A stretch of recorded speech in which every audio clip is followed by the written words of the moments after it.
Your Steve Jones Show podcast will start shortly. The Steve Jones Show podcast is sponsored by Brewers Outlet, your beverage supermarket on Reagan Street in Sunbury.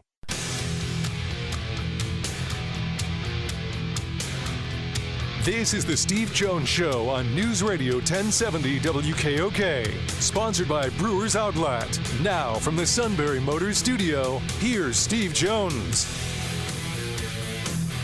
Today's show brought to you by our great friends at Brewers Outlet, Reagan Street in Sunbury, the beverage supermarket.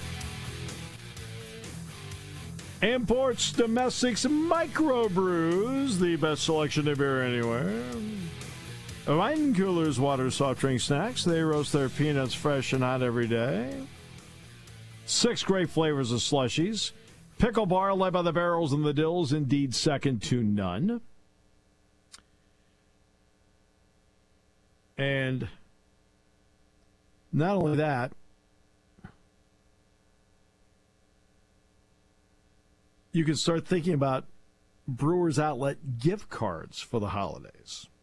You're stuck on a gift, hey, get something people are going to enjoy. Brewers Outlet gift card solves your problem and makes them happy. All at Brewers Outlet, Reagan Street in Sunbury, the beverage supermarket. We're in the Sunbury Motors studio. Sunbury Motors, 4th Street in Sunbury. Sunbury Motors Kia, routes 11 and 15, Hummel's Wharf, and online at sunburymotors.com.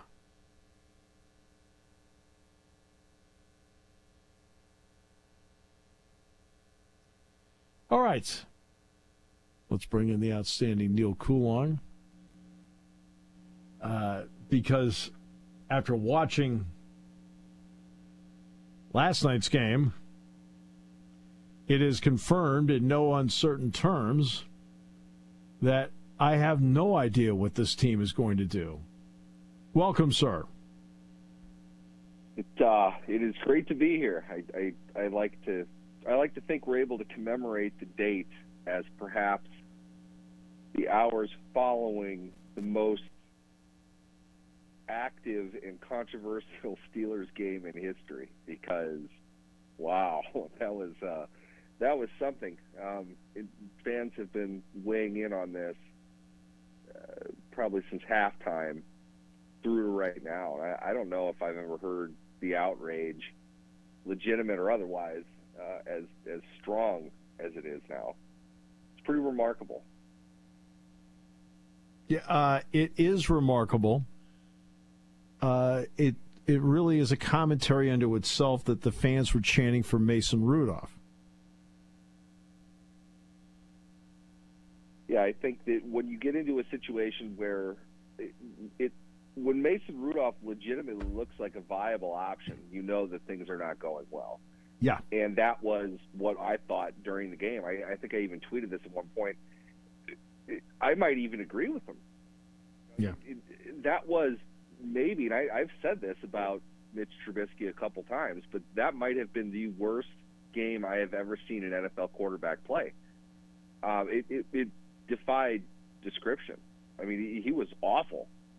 The fact that they continue to put him out there, I think covers up, what should have been news that they were thinking about benching him. They had to have been at some point. He was that ineffective, and it just really seemed like the offense was deflated. Each and every poor decision, poor throw that he made, they should have had 4 interceptions at halftime. Yeah. And they weren't. If anything, Bill Belichick is probably getting after the Patriots' defensive backs for not hanging on to the ball. They should have. They were in place to make plays multiple times, and none of it seemed to change anything with Trubisky. His approach was the same. I don't think he stepped into a throw all night. Yeah. Normally, I might suggest he might have been hurt.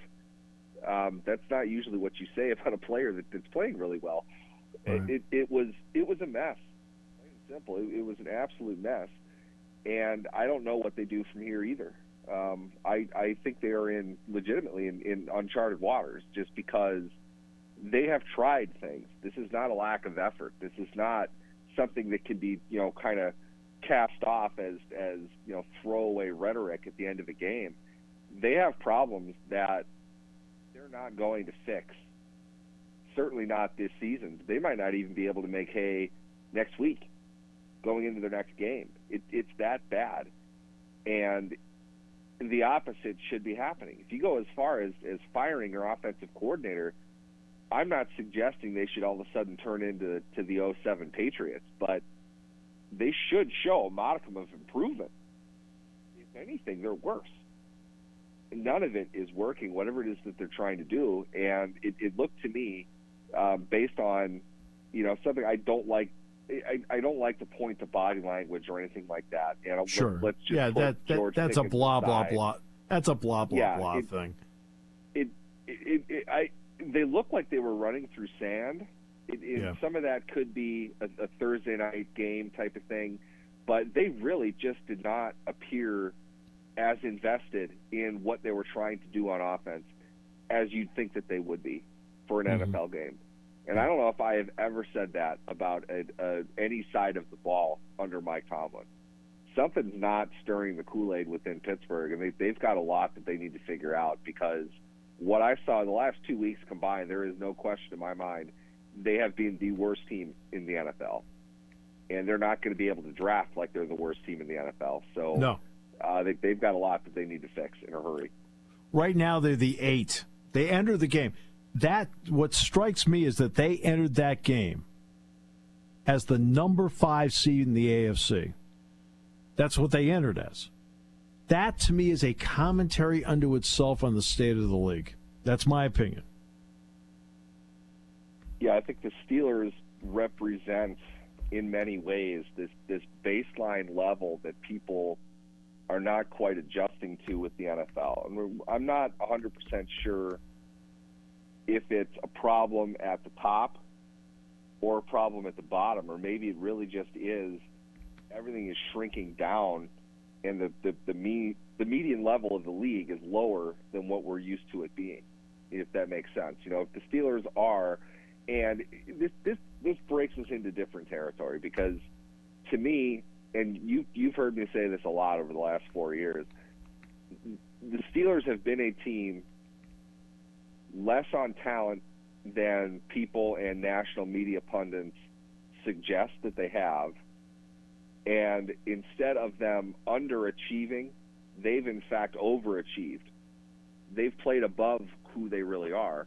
And when they come crashing to earth, we normally suggest that, well, Mike Tomlin teams can't beat bad teams. Mike Tomlin teams have been bad teams. They've beaten better teams than them more often than they haven't. But last night, the previous week, maybe even 3 of the last 4 weeks, they have been woefully inferior in many ways through significant chunks of play against their opponent. And we're just not used to seeing that. So I think to some degree they overachieved perhaps even more than we thought they did earlier in the season. And they're just regressing to the norm now, regressing to the mean level that they should be at, but have been able to avoid being at the last couple of years, particularly late in the season when they've come on playing much better than they did earlier. It seems like they hit their peak earlier rather than later this year, and now it's a nightmare. They've completely fallen apart. Yeah, it's stunning, because what happens to me in a situation like this is that your defense can only do so much when they're sitting there, and they, first of all, you are hamstrung defensively and the number of chances you can take, because your offense can't get it back if you make a mistake. You have to play defense to your offense, and right now the Steelers can't be overly aggressive defensively because their offense can't get it back. I agree. It's a two-way street. The same thing's happening on both sides of the ball. Both sides have to play above what it seems like they're capable of playing now to protect the other, and neither of them are getting the job done. And then add in, with the exception of Miles Killebrew, who's either blocking a punt or committing 3 penalties in a game, they're getting this extreme nature of special teams contributions, which last night it was a problem, with the exception of the block punt. They've had terrible punting the last 2 weeks. It's not helping anybody. They're not. I know it sounds weird to say they're not playing as a team, but one hand isn't contributing to the success of the other, and we're seeing more and more gaps because of that. And then on top of it, particularly on defense, you have players getting hurt left and right. I don't know about you, but I don't know how many professional NFL caliber inside linebackers who were not injured last night played for the Steelers. Right. There are a couple of them that I don't know if they'll play again. It was bad. That is creating kind of a dire situation for everybody. They lost Alex Highsmith. That's going to show up in the aggregate over the last 4 games if he's not able to play.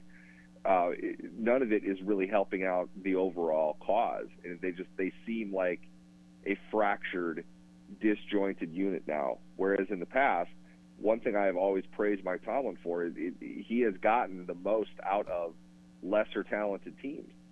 And this team is probably a little bit more talented than they've been the last couple of years, but they've put some atrocious performances on the field this year. And I'm sure they're trying to figure out why it is as well, but you can't get past the fact that there are going to have to be significant changes within this team very soon if this continues the way it is, because it's an embarrassment. 1 week it's Deontay Johnson. It's a fumble. I got messed up on the previous play, so guess what? I'm not gonna play the next play. Okay. And then this week it's Pickens. I mean, do these guys not realize that, like, collectively they're not good enough and they need to do more work? To be blunt, no, I don't think either of them understand that. And I think that's part of the problem. Yeah. That's a cultural thing in my mind. I hate to use the cliche, but if you look back at any successful team year to year that has a lot of success, they have a strong core group of veteran players. A player does that once. Mm-hmm. Okay, it happens. You get it. Maybe not Johnson's right. fumble, but sure. Pickens' antics. Okay, young player. I don't mind emotion. I'm not against that. I don't mind a guy wanting the ball. He wants to produce. I get it. When you're sitting on the bench and pouting like that, right. Knowing you're in a primetime game, that even for Thursday night, there's still going to be millions of people on social media that are going to see that. If something's not done about that as a player, as a team, you're eroding your core. Your leadership group has to step in and do something about that, because people are watching. You might be upset. That's a part of the game. That's a part of being a professional. I understand that, but you can't show everyone how upset you are just because you're upset. It's right. childish. It's immature. And I hate to break it to you, but you got the ball 5-6 times. You did absolutely nothing with it. Right. Blame everybody all you want. The reality is, you're a playmaker. Go make plays. Yeah. Deep a couple times. You didn't do anything with it. And that's not at all to suggest he doesn't have legitimate beef over the state of the offense. I think all of them are probably a little upset. But to handle it the way that you are, to make sure everyone knows how upset you are when you've accomplished next to nothing in this league, that's problematic for the entire team, because everyone's watching it, and eventually media are going to start asking questions about it. Mm-hmm. Does Minkah Fitzpatrick have to answer to you? Is that why he's saying the kind of cryptic message that he did? Something needs to be done along those lines from a coaching and a front office perspective. I thought they sent a strong message last year with Chase Claypool, and Pickens is now entering the territory where it's like, you don't produce enough game in and game out to complain this much. Right. And as far as Deontay Johnson is concerned, you're the veteran. You're the one with the paycheck. I would hope that you'd set a little bit better example than this, and that's not happening. So to me, it's difficult to learn how to win with players that aren't playing to win on a snap-to-snap basis. That's just me. It's an old-school approach. Not every coach is going to do that, and you don't get rid of talent just because of their attitude. You need to work with them. But there comes a point, too, discipline needs to take over. You put your arm around him. You had him over to your house. You've talked to him. There comes a point that he needs to mature. And if a more negative approach is necessary, as in don't play him for a half, something to that effect, it may be time for that.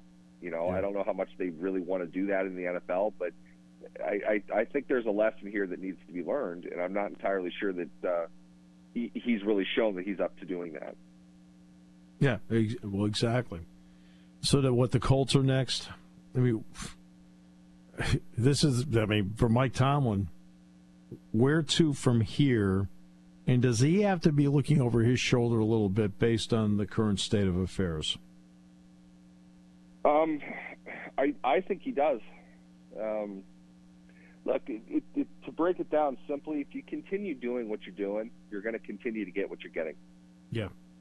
If we look at this 10,000-foot level, I've kind of set this as my line of demarcation. Go back to the point Berger's elbow snap in 2019. Yep. Look at that team forward. Talent has been a significant issue. Depth has been a significant issue.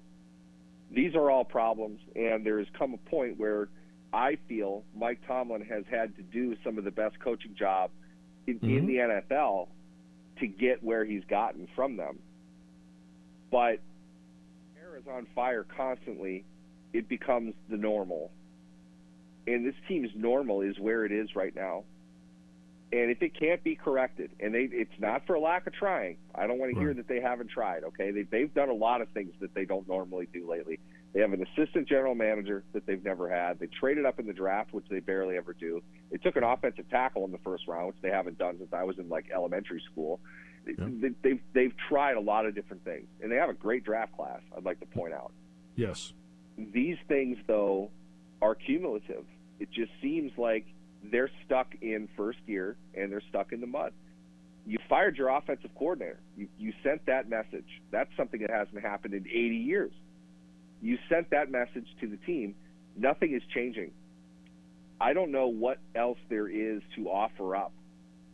Exception of really some type of combination of the offensive coaching staff is not going to be around next year. There's pretty much no way that's going to happen. Right. And if that's not acceptable to Mike Tomlin, and there are a lot of veteran coaches that would say, no, I'm not going to do that. I pick my coaching staff. This is what I want. If you're asking me to cook dinner, let me pick the meal. I understand that. It may end up leading to his resignation because there is no way they can continue doing what they're doing right now. They've had a lot of time. They've been given a lot of slack. They're spending more money. Matt Canada is being paid to not be there right now, yet the offense is worse than it was. Right. There are no other answers. At what point is Mike Tomlin accountable for it? And I don't mean this in a punitive way. I just mean at some point you have to say, look, despite our best efforts, this isn't working. We need to go in a different direction, and that direction is not going to include you. Thank you for the effort. There's honor in that. I'm not saying that he is a bad coach, because he isn't. And he'll get a job in 5 minutes if he wants one, and I think he'll be successful elsewhere. Maybe it's just too much has happened now, and both sides of this need a split. I honestly feel like they're kind of at the point now that something like that needs to happen, if it's not that. And it would not surprise me at all. And a large part of it is really going to depend on these last 4 games. But these past 2 games, if that isn't a wake-up call for your players, they don't respect you, and they're not following the lead that you're giving them. And it's time to find somebody else, as well as other players, to get this thing moving somewhere else. Neal, is this look? The Steelers have been for the last dozen years or so the Atlanta Hawks, and I've used that analogy before. Good enough to be in the playoffs, not good enough to advance, and then, of course, that means not high enough to get a draft pick. Is that about? I know I brought up the analogy before. Does it fit here? I think it does, because let's play hypothetical. If you bring in a new regime, a new coaching staff, one thing I would imagine they did what I think they should do. An offensive-minded coach with a new offensive philosophy, I don't know who would take that job, even the Steelers' job, if they did not have freedom to exercise a decision on the quarterback. That's Kenny Pickett. That's Mitch Trubisky. From what we have seen of both of them this season, that it just isn't going to work. There's not really anything objective you could say that makes you think they're on the rise, they're improving, they're okay at the most important position in sports. So because of that, the Atlanta Hawks analogy, I think, works, and it has worked. And it's also one that has become more true the more that you've said it, because the first time you said it was like 4 years ago. That's Yes. exactly where they are today. It's the same thing. They're not good enough to win, and they're not bad enough to feel the need to overhaul everything. So you kind of need to make that choice maybe a little bit earlier than what the numbers are telling you, just because, you know, this is the phrase I've been using. Does this look good to you or what? Yeah. Is this That's good? the best Is this question. Yep. acceptable? That's the best question right there. Does this look good to you? Yeah, you can't answer that any other way, and that's, to me, that's the 10,000-foot level. You can't say you're doing is working, because it isn't. And you have said this each of the last 3 off seasons. What else can be done to change this per the direction you want to take the team? How am I not supposed to question your direction now? I really can't. So unless you're telling me something drastically different is going to happen, I'm going to need to go in a different direction. I think they're at that point. I really do. And again, I don't feel that Mike Tomlin is a bad coach. There are a lot of things that come into play, a lot of variables, and ultimately it's a conglomeration of all of those things together, being led by the person or a couple individuals ultimately steering the ship. Maybe he could go to, I don't know, I'm just throwing a team out there. Maybe he could go to Chicago and they could get that ship righted, because they need his kind of leadership. They've got that group already kind of assembled. He fits better with them, and they do really well. That's possible. And the reason I know that is because I saw the Kansas City Chiefs with Andy Reid beat the Philadelphia Eagles with Nick Sirianni in the Super Bowl. Yep. The Eagles fired Andy Reid, took the Chiefs a little bit to kind of get going. The Eagles found their footing, and they're both two very good teams, very well-coached teams by two good coaches. Andy Reid just, maybe he just needed something else. Philadelphia just needed something else.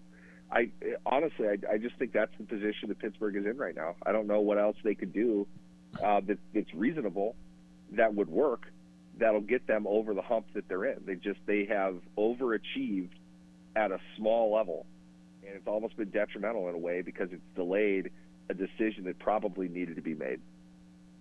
You and I have been fortunate to have a lot of terrific segments over the years.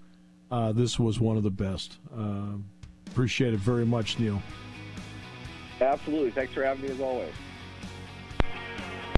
Neal Coolong. How about that?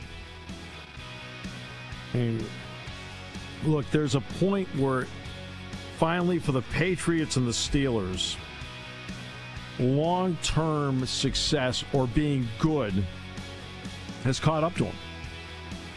The league is not designed to have 20 years success like the Patriots and the Steelers did.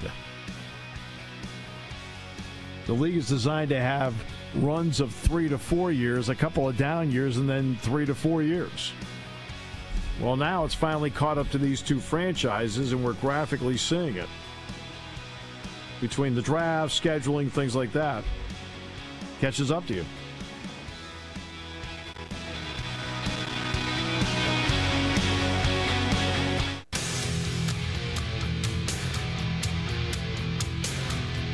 This is the Steve Jones Show on News Radio 1070 WKOK. Sponsored by Brewers Outlet. Now from the Sunbury Motors Studio, here's Steve Jones. Brewers Outlet. Yes, indeed. Brewers Outlet. Reagan Street in Sunbury, the beverage supermarket. So here we are in the holiday season. Holiday parties all over the place. People are wondering why the suit hasn't been at work. He's getting invited. I mean, there are holiday parties for him morning, noon, and night. Everybody wants to invite the life of the party over their place. Can you blame them? Makes it easier on the rest of us. That means we don't have to invite him to ours. Just kidding. But you always want to make sure you have plenty of Brewers Outlet. Okay? Imports, domestics, microbrews, the best selection of beer anywhere. Wine coolers, water, soft drinks, snacks. They roast their peanuts fresh and hot every day. Pickle bar, led by the barrels and the dills, indeed second to none. And not only that, but Brewers Outlet gift cards for the holidays. We've just started Hanukkah. We have Christmas coming up. I mean, it's the holiday season. You want to make sure you're fully stocked. You want to make sure you bring something to the party you're going to, or if you're having a get-together, make sure you're fully stocked. They will take care of you at Brewers Outlet, Reagan Street in Sunbury, the beverage supermarket. And we are in the Sunbury Motors studio. Sunbury Motors, 4th Street in Sunbury. Sunbury Motors Kia, routes 11 and 15 in Hummel's Wharf, and online at sunburymotors.com. By the way, Gary Stoken, the president and CEO of the Peach Bowl, will join us on the show on Monday. Joining us now, an equally important guest, and that is the King. Welcome, King. How are you? I'm adding numbers. I'm still winning. So I pointed that out in the segment about an hour ago. Catching up. I said, it's amazing how the reboot. the reboot of the whole thing. The reboot has worked beautifully for you. Absolutely. I think it was. Whoops. I think it was an extra one you didn't have. So. Oh, come on! Hey, I could cheat now. No one would know. Well, what the heck? Hey, you could get a 5-year, $55 million contract if you do. Oh, wait, that's the Michigan deal. All right. Oh, there we go. I got all the numbers. All Last right. week you went 6-3, and I went 5-4. So you gained a game. Okay. You are 29-19. I am 31-17. All right. Matt would still be winning. What, just based on percentage? I don't know. You know, I've turned a corner here. So yeah. Actually picking the win. So 31. Yeah, I mean, there you go. I mean, look, that's what's interesting here. You're getting the opportunity here to seize the moment. Well, I'm doing good in the other pool, one that we play for pay. So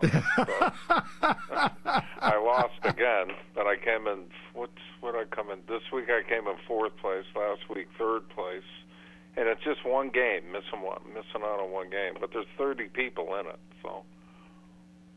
Jeez. But I really stunk at the start of the season, so whatever. But yeah. Anyway, so how have you been? Oh, great. Just floating along. Got back about 2 a.m. from Maryland. Home this weekend.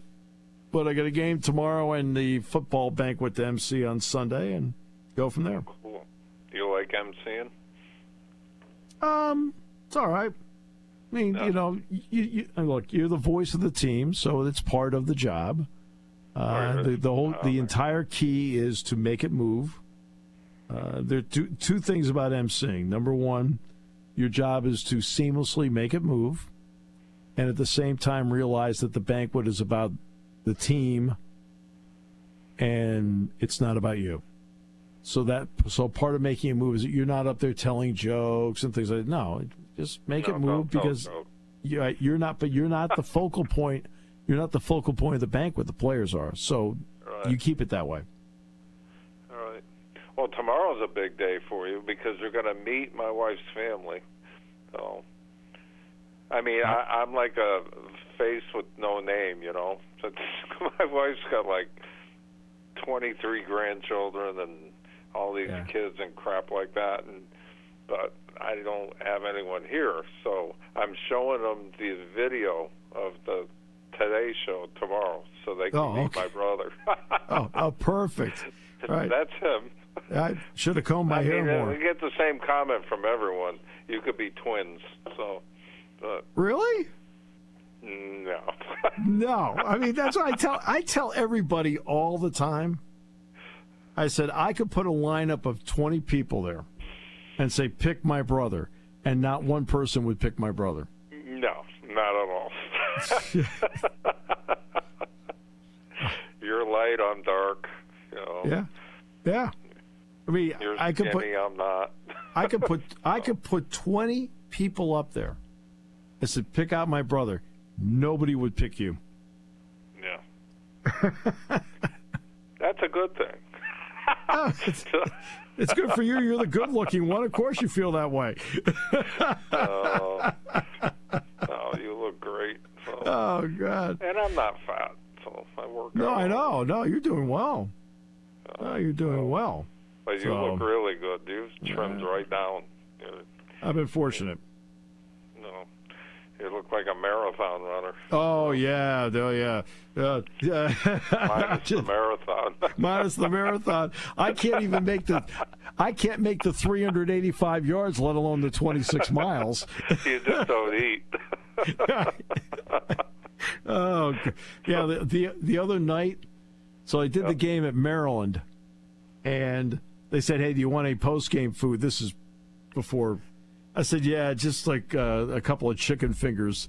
So that's when I'm in the car driving along I-95 eating a couple of chicken fingers. That was dinner. Wow, Not you're smart. Good for that. I've been with you in New York. I mean, you're. I'll leave it alone. Well, no, you eat good, so that's good. You know who's really influenced me eating better? Believe it or not. Yep. Yeah. Absolutely. And I've told Jack that. I said, look, I eat better because I've been around you. Because he's telling me all the time, he says, you make good choices now, really good choices. I said, yeah, good. So he got a big... I'm in the back of the booth eating cookies. Where's he getting them all? I pull them out of my back pocket, my front pocket. Okay. Well, there's not a lot of people sitting up there when the game's going on, so it really gave you free reign to do whatever you want. Oh, I love that. That's half the trip, to go to that little buffet up there and just load my pockets up, White trash, I don't go to these things much. So, well, anyway. We've got games to pick to see if your winning streak continues. We'll come back to that in a moment on News Radio 1070 WKOK. Oh boy, we got an issue. By the way, people have wondered if the suit has also influenced my food choices. And yes, for the opposite reasons that Jack did. All right, so let's get to our picks for this week. Well, I wrote on the page Indy, and we got Indiana type, so that's all not right. good. Don't worry about it. We know who it is, so. Yeah, we're all good. So, should we start with college, or should we start with... Whatever you want, we will do. Well, we'll end with college, because there's only one game. Sure. Oh. Maybe. Yeah. I don't know about that. That's going to be... They're both, like, average, pretty good, so... Okay. NFL, Indianapolis at Cincinnati. Well, I give Cincinnati a lot of credit. They play well, but I'm going to go with the Colts. Okay. I'm taking Cincinnati. That backup quarterback was great last week. Yeah, Joe Burrow actually looked worried. Like, wow, he might be better than me. He's good. What was his name again? Jake Browning. He played against Penn State. Browning. He has to hold for Washington. So Yeah, Washington. Man, he's good. I've done a Jake Browning game before. He's very good. So I'd like to see Cincinnati ride that. I mean, man, he started playing and the whole team started playing. Okay, Jacksonville at Cleveland. Yeah, boy. This is a battle. Oh, kid's hurt. Yeah, this is a battle of the backup quarterbacks. That's the issue here. Yep. I'm going to say Cleveland, because I'm not so sure Bethers can play well enough. Yeah, I'm taking Cleveland too because their backups played more games. So this guy's getting thrown into the mix, and that's. Let's see what Jacksonville can do if they can step it up, but I don't think so. I got Cleveland. Okay, big game. Philadelphia at Dallas. I have not liked for a few weeks how Philadelphia's played. I know Dallas gives up a lot of points, but I'm going to pick the Cowboys at number 1. Yep, I think Philly rebounds. I don't know why, because I agree with you. There has not been a dominant team this year. So they've all. And did you watch the game last night? Yes, unfortunately. Good Lord. I mean, neither team belongs in the NFL. It's like, what, at least their offenses. Their defenses are both great. And why is Mitch Trubinsky still in the league? A lot of these backup quarterbacks, look, backup quarterback is what a backup quarterback should be. Yeah. A guy that's good enough to somehow let you hang in 2 games, but they're not a long-term. You got to be able to stretch the field a little bit on that level. I mean, all he did was throw screen passes, and it was like New England knew what he was going to do. I obviously had Pittsburgh last night. So it's just like, you got to be kidding me. Zappy? Come on. Oh, my God. So anyway, I got Philly. Buffalo at Kansas City. 2 teams that have underachieved. Yeah, same with me. Yeah, because it's in Kansas City, you just don't know, I mean, you didn't see a problem last year with them not having, I forgot his name, was with Miami now. Tyreek Hill. Yeah, you see it this year. I think he is the MVP of the league. Yeah, that guy is great. But now you see it. He's got no deep threat to throw to. As good as Mahomes is, I mean, you can't. Travis Kelce will only get you so far, You got to be able to stretch the field and keep him honest, and he doesn't have that. And their defense is above average, but they're not great. So. And Buffalo, who knows? And that would be my complaint to Brett Peach, who did a terrific job with him. Yeah. You cannot use the Aaron Rodgers Green Bay model, thinking your quarterback is good enough to bail you out with any receiver you put out there. Yeah, it's not. They don't have a lot. They really don't. I mean, and you see the frustration on Mahomes. There's nobody open, and that's today's NFL. It's quarterback driven, but if the wide receivers aren't getting separation, it gets tough. So, Minnesota at Las Vegas. Kevin Kugler is doing the game on Fox. Kevin and I talked about that game Wednesday at shoot-around. I am going to go with Minnesota. I went with Vegas because somebody brought up a really good point, that Dodds joins a team and he does great. Right. And then he starts getting worse. But again, why is that? He's a backup quarterback, and backup quarterbacks are good enough to get you through a couple of games, and they are not a long-term solution. Yeah, he's starting to fail. So I'm taking Vegas. Who knows? Because I like Pierce. I don't know. He's done a good job. Yeah, he's done a real good job. Denver at the L.A. Chargers. Oh, boy. Every time I turn around this game like this, I'll take the Chargers. Oh, boy, we're going to have separation this week. I got Denver. There you go.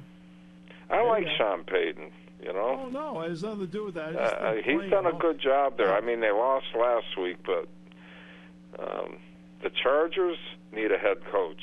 They need an organization. they are going to waste the talent to that quarterback. And they should be way better than they are. So I think they're playing well despite the management. And the final game, Army-Navy. I'm going to go with Army. Only because Jeff Monken, the coach, has been there before, and he gets, I don't know. It's kind of a weak excuse. Okay, I took Army, but just to make it cool, I'll take Navy. There you go. The game Yeah, went because I really overtime last don't. year. I don't have anything to base a pick on, so I may as well just. I don't know much about either team. The game went overtime last year. Hey, by the way, very quickly, update everybody. Southern Columbia is down 20-14 in the third quarter in the state championship game. Westinghouse hit a 49-yard touchdown pass, went for two, didn't get it, up 20-14. Last year, of course, Southern Columbia beat Westinghouse in this game. Right now, they'll have to come from behind to win. Wow. I've been going to Rockville high school games. My step-grandson plays for Rockville, and they're in the state. Yeah, they're in the state championship tomorrow. So. Oh, great. Where's that game going to be played? Central Connecticut State College. Yeah, that's great. But I can't go because I got a stupid family party. I've gone to all his games. I can't go to the championship because we got this stupid party. So I'll watch the Army-Navy game. If he's part of the family, how come they aren't going to the game? I'll repeat, the stupid family party.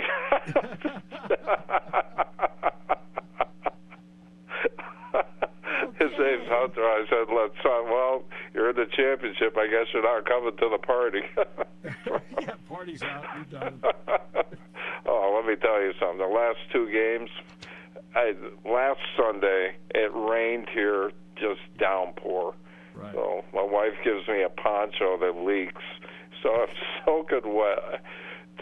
They played Tuesday, and it was about 0 degrees, and I had a near-death experience. I was so cold I couldn't move. I actually left the game because I said, nah, I'm in trouble here, man. I am so cold. So it was nighttime, and, man, it was just blowing right through me. Kind of like when me and Uncle Mike and Mom and Dad went to watch Boston College Doug Flutie against Penn State. 1983. Oh, man, was that cold, huh?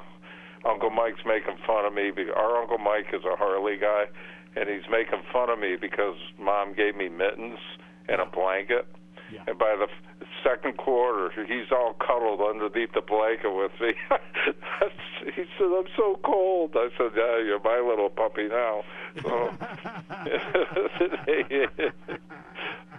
we were sitting in the end zone. It was Foxborough Stadium back then. Oh. Yeah, not Gillette. It was old Foxborough Stadium. Yeah, and the wind was blowing right in our face. Oh, it was cold. So, but we got to see Flutie, so it was cool. That's the one time Flutie beat Penn State.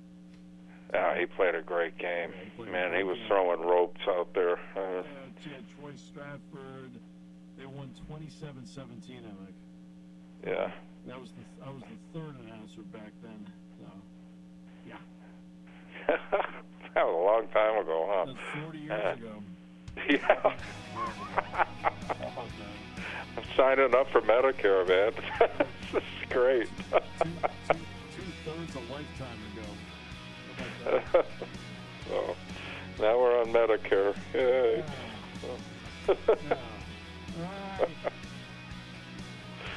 Okay, have a good weekend.